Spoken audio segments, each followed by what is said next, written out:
Hey, hello friends.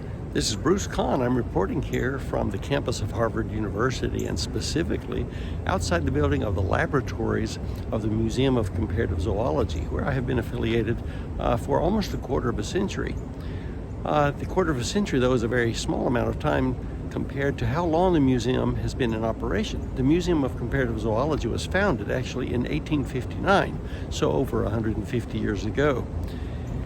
When you think of museums, of course, you think of buildings more like the one behind me, an old, austere, academic-looking building. This is actually Romer Hall. Romer Hall is the place where the specimens for the museum are actually currently housed for the most part. And also is where the public museum is. If you haven't been before, you should come by and go. It's a beautiful public museum, one of the best in the world. And of course, a big part of what museums do is they make information available to the public. So whenever you're in the Boston area, come and do that. But what you do need to know also is that here in the more modern context are the laboratories of the museum.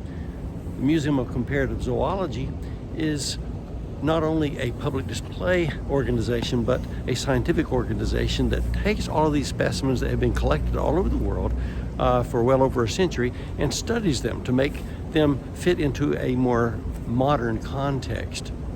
And so what we were able to do is we were able to take even very old specimens as well as the new specimens that we're still collecting every day of the year from our colleagues around the world.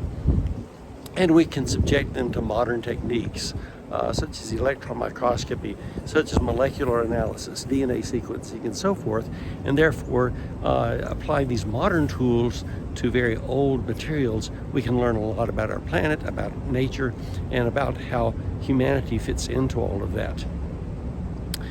I should mention also that this museum was founded in 1859 by a fellow named Louis Agassiz, a very prominent naturalist in the United States and one of the most prominent in the world, in fact, who understood very clearly that by studying the structure of organisms, animals in this case, you could understand not only those animals, but their habitat, their environment, and any changes in the environment that could lead to the changes in their abundance around the world.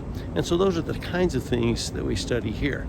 I should say that if you do visit the public museum, you will see perhaps a few thousand specimens, but we actually have over 21 million specimens of living animals in the museum here. Most of those being used not for display, but for our own studies as we go ahead and try to really understand and appreciate the natural world. So, I hope to see you around later, and I'll be sending you more reports from this very interesting and exciting place. Take care.